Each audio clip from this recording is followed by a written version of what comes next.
Welcome to From a Black Perspective, featuring Renee Thomas, Ken Compton, and Monica Brown. Dr. Tamara Hill, Eddie Pierce, and Senyah Haynes. With guest hosts Robyn Easley and JayDee Williams. And now our host, Rainbow Room Publishing founder and producer, Eddie Pierce.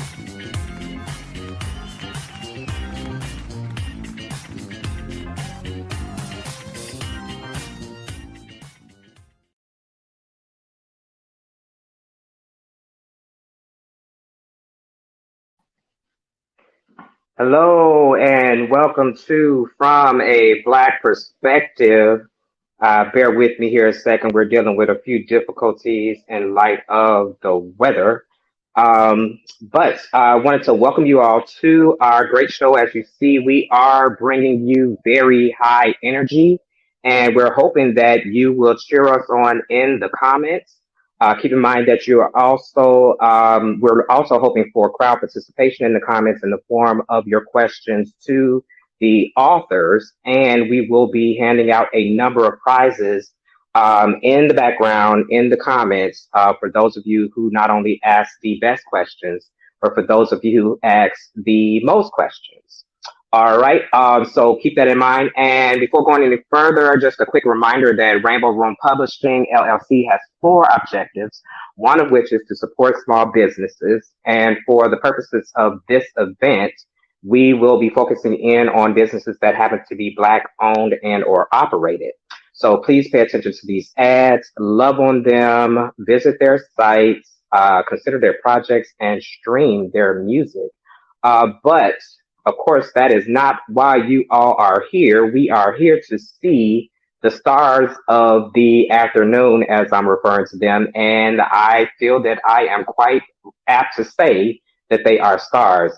So without further ado, just a quick brief introduction. We have our 2 veteran authors from the Blood. We have Miss Senyah Haynes, who is also our resident cover artist. And then we have another veteran, Mr. Ken Compton, the author of the wildly and widely popular Graffiti Park, also featured in From a Black Perspective, The Blood. Then moving on, we have our 3 newcomers who are no less talented than their counterparts. We have Miss Monica Brown of Comina's Creations. She is all things art, all things just lovely. Just my girl, I love her. We also have Renee Thomas, who's actually on her way in from work. We've already known this for some time, so you're going to see her later. But trust me, it is going to be worth the wait.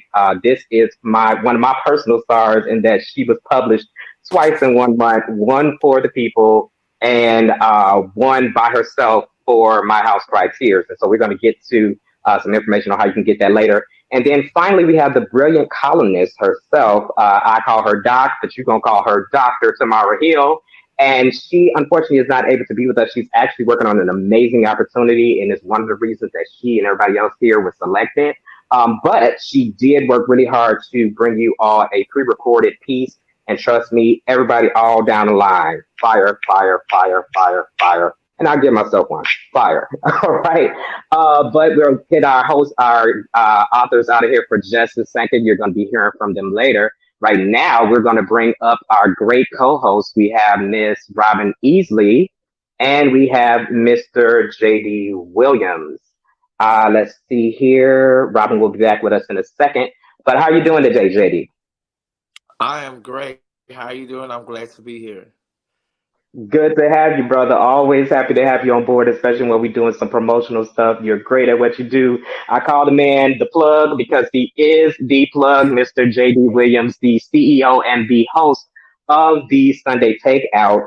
And actually, JayDee, if you could, just for a quick minute, just tell them about the Sunday Takeout. What do you do?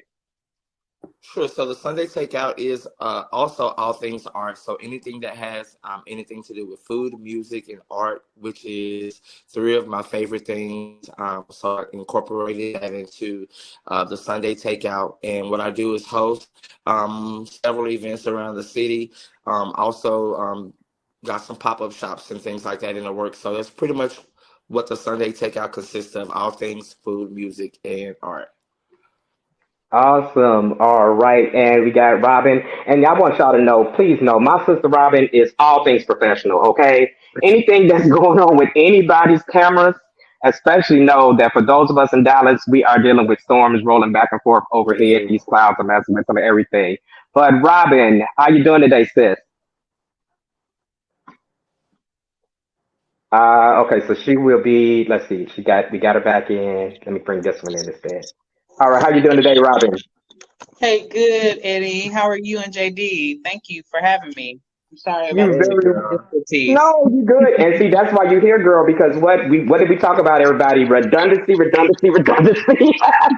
So back it up, back it up, back it up. For anybody that didn't notice what I did, the behind the scenes stuff beforehand, my mic went out one time and we had a good giggle behind it. But so just know that we've been working out these things for a while. But Robyn, go ahead. Why don't you real quick and tell everybody about Pineapple Grenade by Robyn? Well, my name is Robyn Easley, and I started Pineapple Grenade after doing plus size modeling. And I just decided as a servant leader in my community that so many people needed support. So, Pineapple Grenade is a support business. We primarily do interviewing, one-on-one group interviews. I also do creative direction and style. Along with that, I do some marketing and operations management. And I love to research. So this anthology, Eddie, is right up my alley because all of these authors contribute something different, and I love to synthesize information. And I'm looking forward to working with new clients, and I'm accepting those as well. So thank you for having me. Very welcome. Thank you. All right, so guys, without belaboring the point, JD, we're going to take you back to the green room for a second, and Robyn and I are going to kick things off. And Robyn, feel free to take it away. All right, guys. So we're actually going to get started with Eddie Pierce. He's actually a Chicago native, and he's known for creative writing. He graduated from the Chicago State University, and he actually started Rainbow Room Publishing himself. He is the author of Love from Behind and Love Changes. Are you ready to start reading? I'm ready when you are. All righty.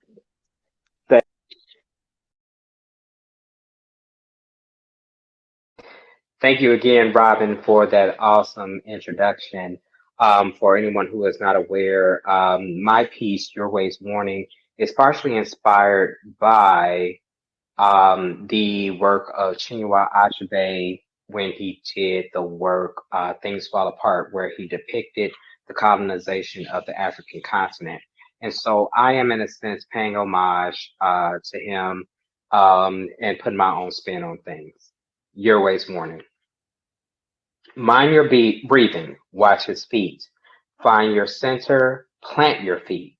Chants Azizi over and over again to himself in a prayer-like mantra, watching the massive man that is his opponent at the opposite side of the wrestling ring.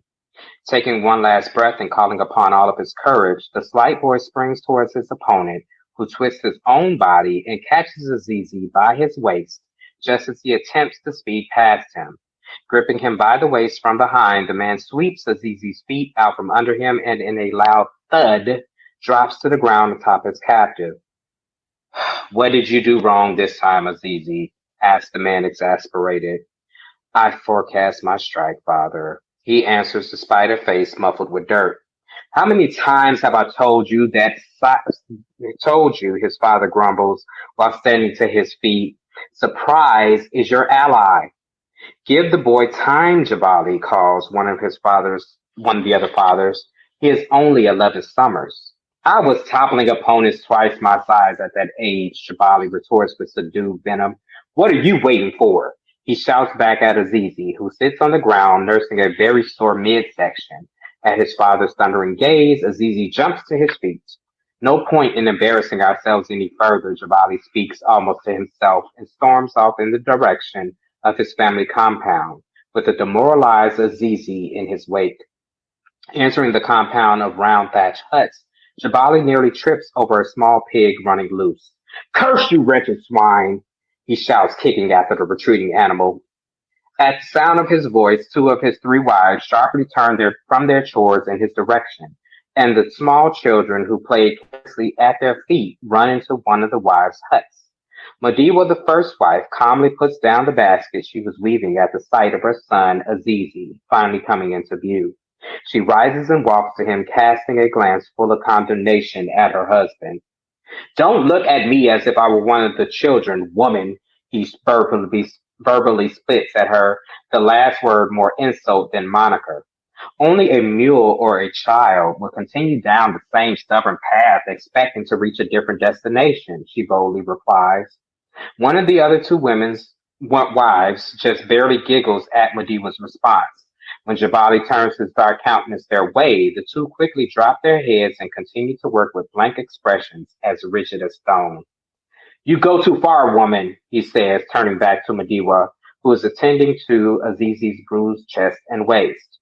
Will you beat me too, then? She asks without returning his glance. I wasn't beating the boy. I was teaching him combat just as all men his age are taught. His bruises are a result of his own repeated failure. Why is it so hard for you to accept that the warrior may not be his path just because it is yours? Perhaps your way has lain another for him, she suggests, finally eyeing him coldly while ushering Azizi back towards the compound's entrance. Your way. Jabali repeats the name through hoarse laughter.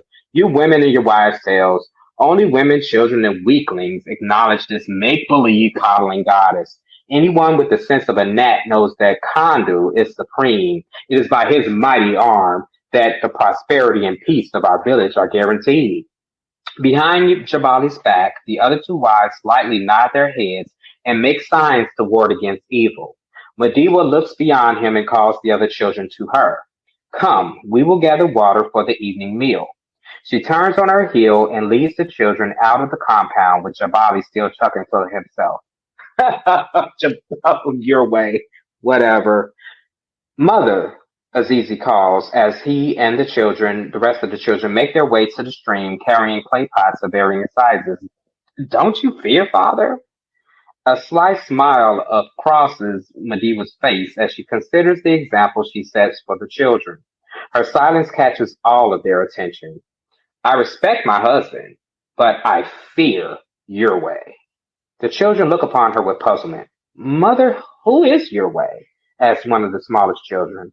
Glancing around, Madiwa thinks to herself and spies something that can help her explain just as they come into view of the stream. Look to the ibis, she says, pointing to a small, leggy bird using its long beak to fish something out of the mud.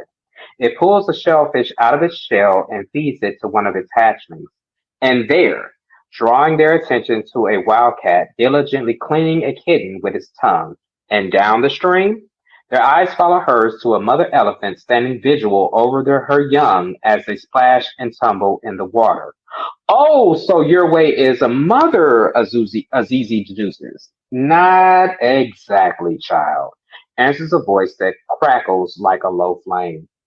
Madiwa, her brood, the other women and children, gathered at the stream, all turned to see Umamu, the village wise woman who seems to appear out of nowhere. Your way is the mother, Amamu continues. She is Nana of the sky, mother of creation. She is the Sase, goddess of the earth, provider of the fruits and grains that fill your belly. Lamanja, mother of mankind, and many other names long forgotten.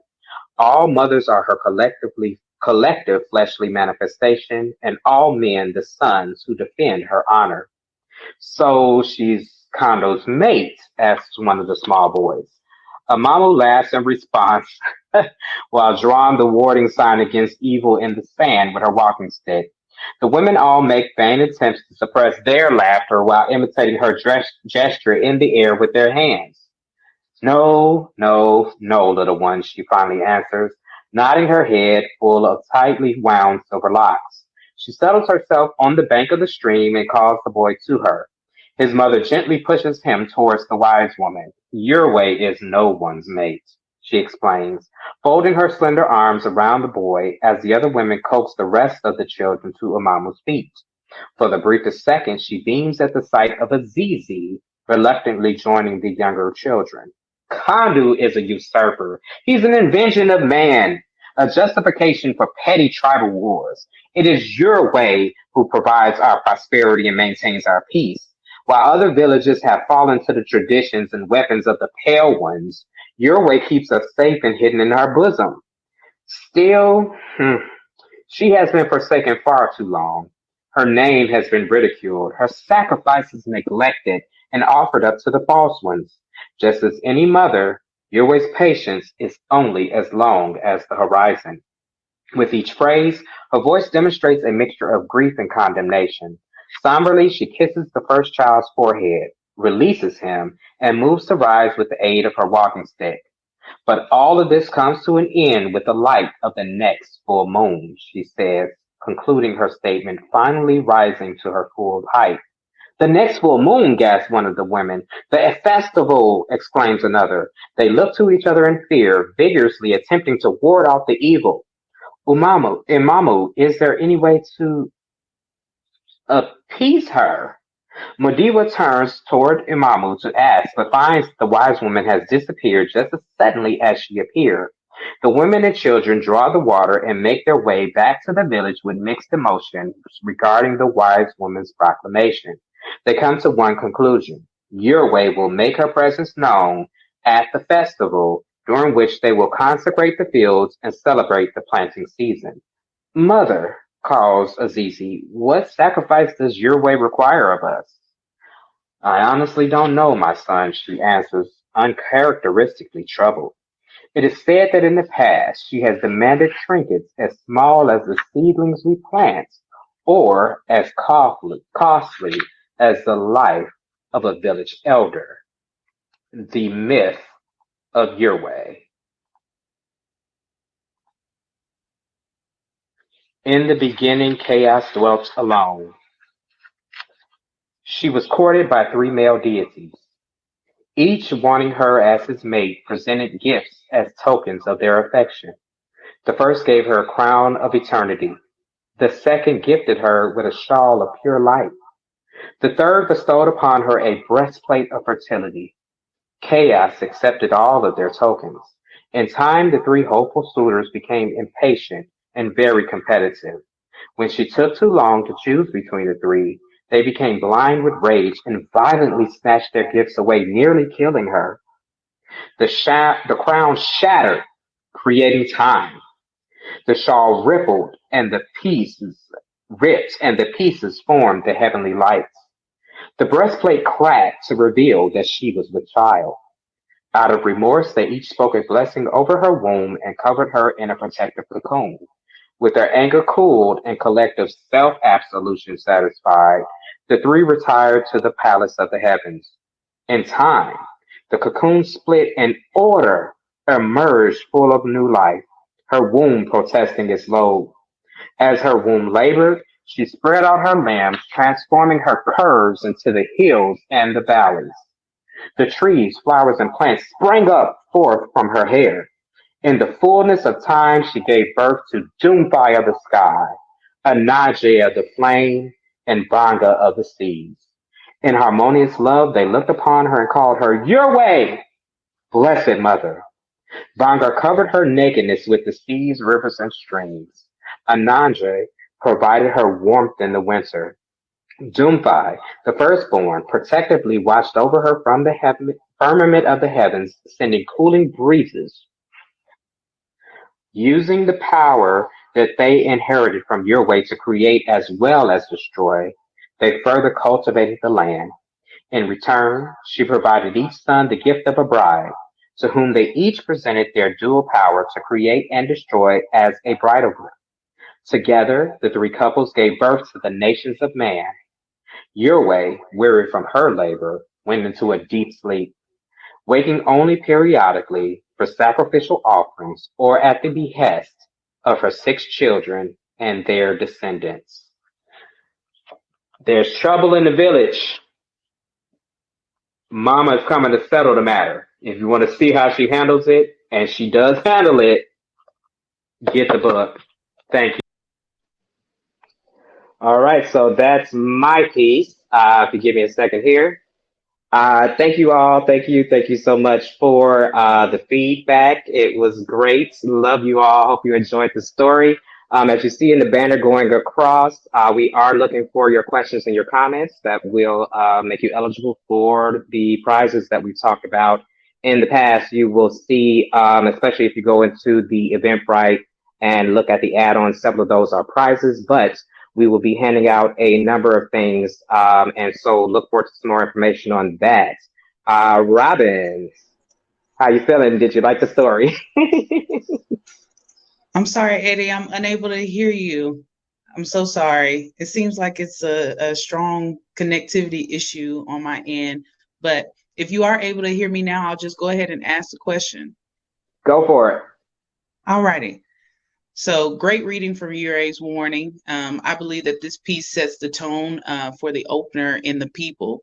It's an exciting piece that honors women for their purpose in creating life and sustaining mankind, and also offers men honor for their guidance and protection by way of war, care, and respect. The world's creatures and its elements, from the animals, the people, the youth, the elders, our family dynamics and structure, along with culture, are centralized in this piece. Can you share what inspired you to write such a high energy piece in this time? Well, honestly, this was written several years ago, almost 15, 20 years ago. And it was actually written in pieces. The myth that I end the piece, what my reading with, was actually written first. I honestly don't remember where it was inspired by, other than the fact that, I read a lot of comics, a lot of biblical stories, a lot of mythology, and I'm pretty sure that that's where your way comes from, that part of the myth.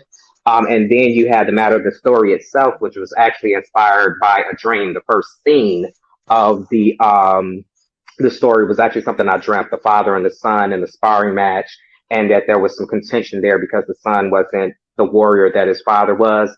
And some days after that, I remember I got up and I, started writing the story. And then I got to that place where your way is in the story, the myth. And I just saw that, wow, this is a great, note for anybody. Don't throw away any of your writing. You never know where you might use it. But those two stories were written totally separate from each other, and she just fit right in.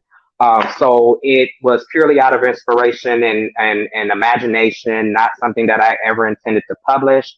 But time and season, as you said before, come together. And I remember that when I looked at the fact that we were going to do, from a Black perspective, the people, and I had already pre-selected Voyage from Senyah Haynes' Witness collection of art, that, I have to put Your Way in, because for anybody that knows how the story ends in the book, it's a very, very symbolic image. So thanks, Robyn. Back to you. Thank you, Eddie. We'll go ahead and get some questions from the audience if anyone has one. Checking now. Someone said it reminds them of Ego Tripping by Nikki Giovanni. Very poetic and mythical. Do you know anything about that, Eddie? And can you speak to it? Only a little bit. I am a little, and that's actually good friend Crystal. So she knows that we kind of complement each other, in that I kind of hit all of the James Baldwins and that sort of thing. And she kind of hits all of the Toni Morrisons, Nikki Giovanni's, several of which are actually famous sorority sisters of hers, the Women of Alpha Kappa Alpha Incorporated sorority Incorporated. And so I'm very familiar with her work in the sense of, the high art of the poetry.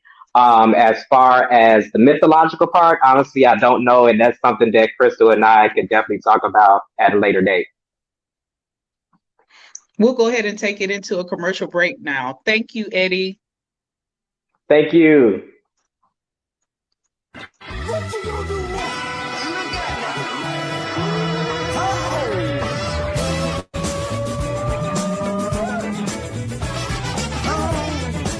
You gotta do it. Yes, sir.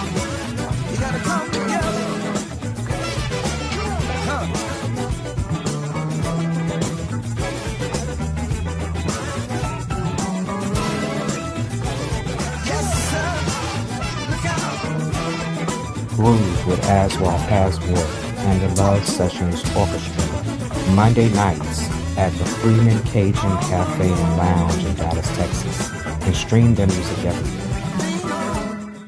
Did you know that healthier employees generally take less time off from work, increase productivity, and help lower employers' insurance premiums? Who wouldn't want that? Invest in your employees' well-being with Eating Well with Chef Cordell's Corporate Wellness Program. You'll be helping your employees reduce stress, manage their time, and improve their health with customized wellness programs. Keep your team healthy by scheduling a virtual corporate wellness program today. Check out